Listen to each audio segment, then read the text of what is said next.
Class 12 biology की पूरी किताब से चुने हुए मोस्ट इंपॉर्टेंट एमसीक्यू लेकर के आए हैं। पूरी किताब से बहुत ही ज्यादा इंपॉर्टेंट एमसीक्यू हैं। चलिए शुरू करते हैं। पहला क्वेश्चन देखते हैं। आनुवांशिक इकाई है गुणसूत्र, जीन प्रारूप, फेनोटाइप, जीन।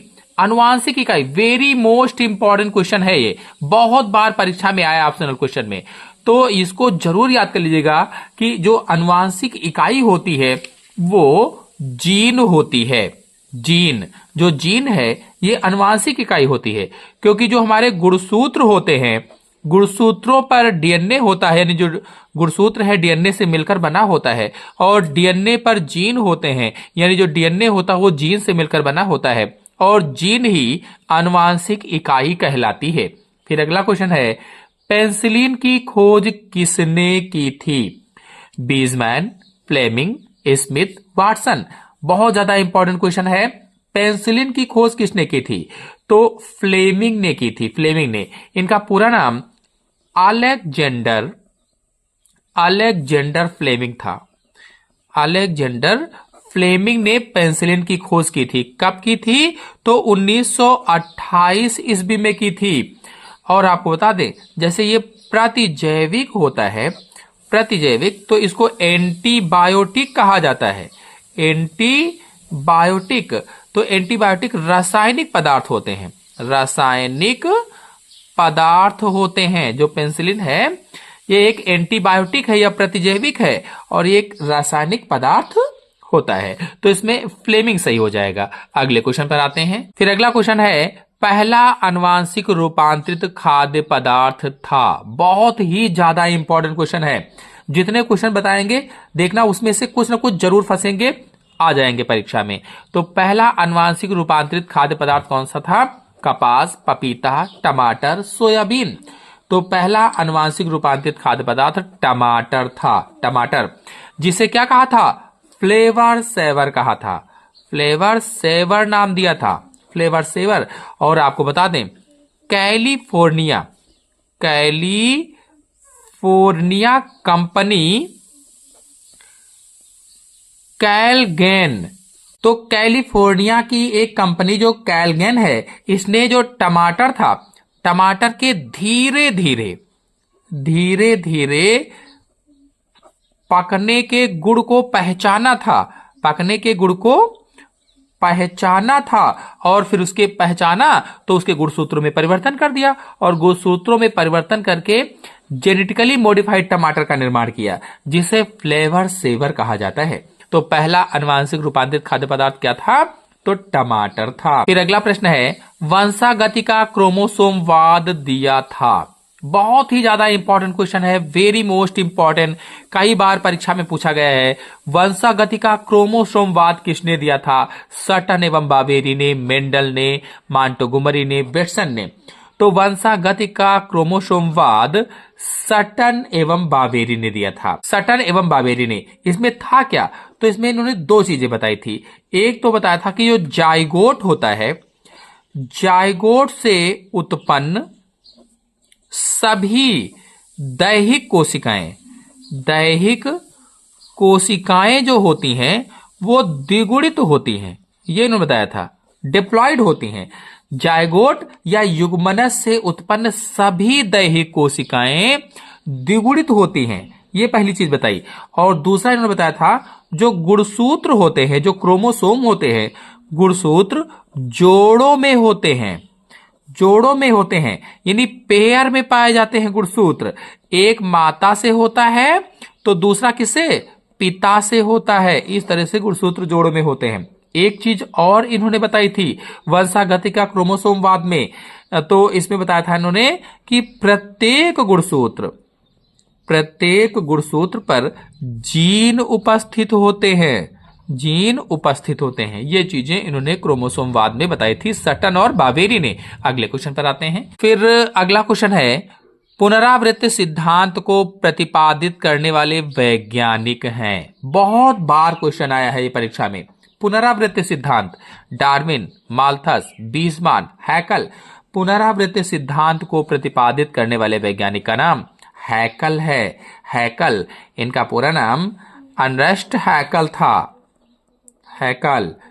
और इन्होंने क्या बताया था इस सिद्धांत में? इन्होंने बताया था कि प्रत्येक जीव अपने भ्रूण के विकास में अपने पूर्वज प्रजातियों के विकास के इतिहास को दोहराता है, पूर्वज प्रजातियों के विकास के इतिहास को। और ये एक जर्मन वैज्ञानिक थे, जो हैकल थे एक जर्मन वैज्ञानिक थे। फिर अगला क्वेश्चन है, आनुवांशिक अभियांत्रिकी से प्राप्त टमाटर है, तो इसका सभी लोग क्या बताएंगे? Flavour saver. फ्लेवर सेवर अनुवांशिक अभियांत्रिकी से प्राप्त टमाटर है। फिर अगले क्वेश्चन पर आते हैं। अगला क्वेश्चन है, अनुवांशिकी का जनक किसे कहा जाता है? बहुत ज्यादा इंपॉर्टेंट है।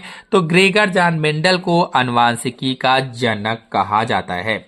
और जो ग्रेगर जॉन मेंडल है, इन्होंने एक संकर संकरण लगातार 8 सालों तक प्रयोग करने के बाद एक संकर संकरण यानी कि मोनो हाइब्रिड क्रॉस, द्विसंकर संकरण यानी कि डाई हाइब्रिड क्रॉस, और इन दोनों प्रयोगों पर आधारित 3 नियमों का प्रतिपादन किया था।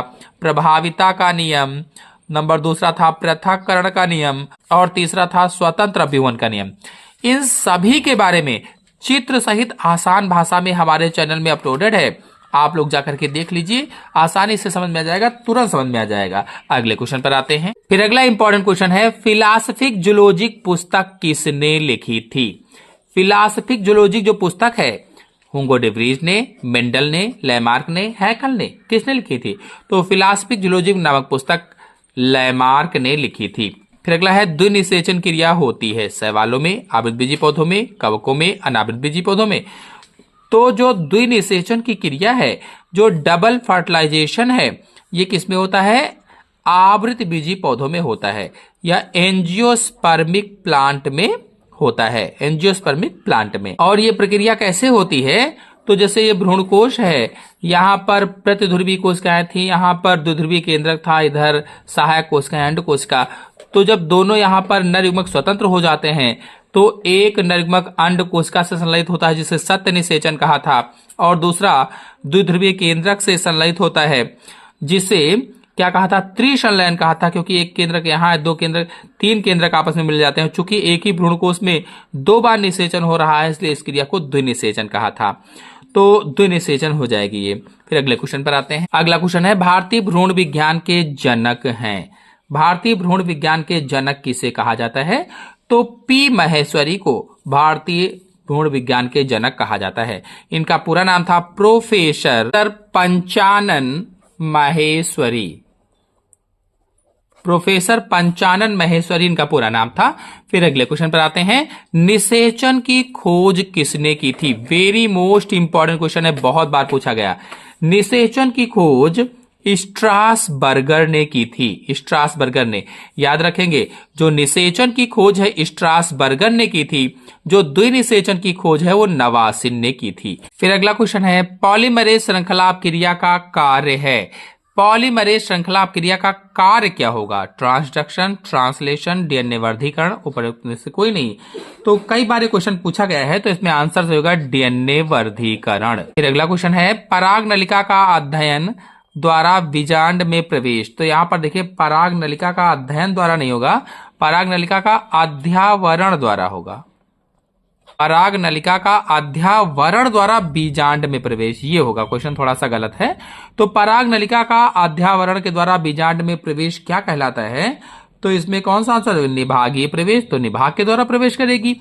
अंडद्वारीय प्रवेश, तो बीजांड द्वार के द्वारा प्रवेश करेगी। इनमें से दोनों तो बिल्कुल गलत है, इनमें से कोई नहीं, तो यही सही हो जाएगा। अगला क्वेश्चन है, द्विनिषेचन की खोज किसने की? द्विनिषेचन की खोज नवासिन ने की थी, और निषेचन की खोज स्ट्रासबर्गर ने की थी, तो इसमें नवासिन सही हो जाएगा। फिर अगला क्वेश्चन है, बीटी क्या है? बीटी, तो बीटी बैसिलस थोरेंजेंसिस होता है। Bacillus thuringiensis very most important question है, बहुत बार परीक्षा में पूछा गया है। फिर अगला है, जंतु कोशिकाओं में क्लोनिंग के लिए उपयुक्त संवाहक कौन सा होगा? जंतु कोशिकाओं में क्लोनिंग के लिए उपयुक्त संवाहक का नाम बताना है। तो इसमें आंसर से होगा PBr 322 होता है। फिर अगला क्वेश्चन है, बीटी कपास किसके प्रति प्रतिरोधी है? बीटी कपास तो कीटों के प्रति प्रतिरोधी। अगर आप लोग बीटी कपास के बारे में जानना चाहते हैं तो हमारे चैनल में वीडियो अपलोडेड है, आप लोग जाकर के अच्छी तरीके से देख सकते हैं, समझ सकते हैं। फिर अगला है, बीटी फसलों के निर्माण में सहायक जीवाणु का नाम बताइए। बहुत ज्यादा इंपॉर्टेंट है, बहुत ही ज्यादा इंपॉर्टेंट क्वेश्चन है। तो इसका नाम बैसिलस thuringiensis होगा, जो मृदा में पाया जाता है, मृदा में पाया जाता है, मिट्टी में पाया जाता है। फिर अगले क्वेश्चन पर आते हैं। अगला क्वेश्चन है प्रभाविता का नियम किसने दिया था? तो ये तो सभी लोग जानते हैं, ग्रेगर जॉन मेंडल ने प्रभाविता का नियम दिया था। फिर अगला क्वेश्चन है केल्विन चक्र में CO2 ग्राही होता है? तो RUBP, RUMP, PGA, PEM, कौन सा सही होगा? तो इसमें आंसर सही होगा पहला, RUBP होता है। टर्नर सिंड्रोम के लिए निम्न में से कौन सा संकेत सही है? तो पहला ही सही हो जाएगा।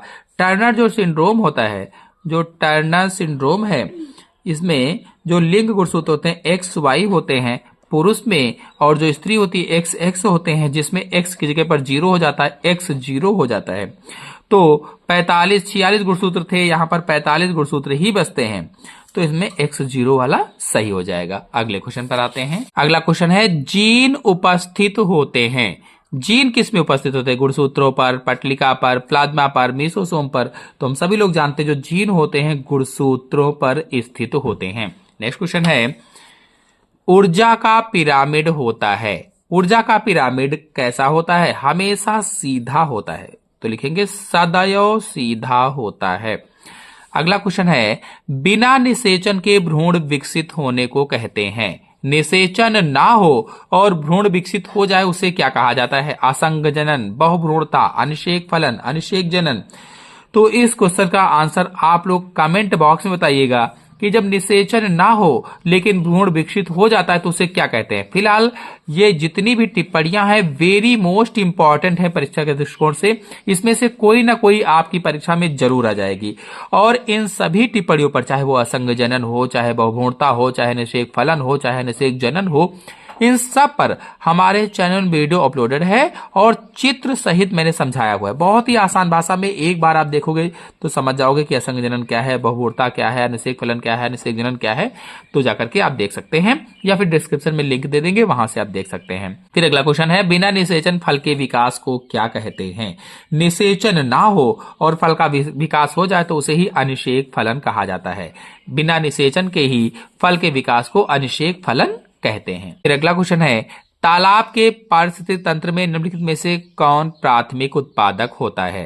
तालाब का पारिस्थितिक तंत्र है, उसमें कौन प्राथमिक उत्पादक होते हैं? तो हम सभी लोग जानते हैं प्राथमिक उत्पादक शैवाल होते हैं। हमेशा जो हरे पौधे होते हैं वही प्राथमिक उत्पादक होते हैं। अगर आप लोग एक तालाब का पारितंत्र समझना चाहते हैं तो हमारे चैनल में वीडियो अपलोडेड है, आप लोग जाकर के अच्छी तरीके से समझ सकते हैं, देख सकते हैं। फिर अगला है निभाग पाया जाता है। बहुत ही ज्यादा इंपॉर्टेंट क्वेश्चन है, वेरी मोस्ट इंपॉर्टेंट, परीक्षा में जरूर आएगा। निभाग कहाँ पाया जाता है? परागकण में, बीजांड में, भ्रूणपोष में, उपरोक्त में से सभी में। तो निभाग बीजांड में पाया जाता है या ओव्यूल में पाया जाता है।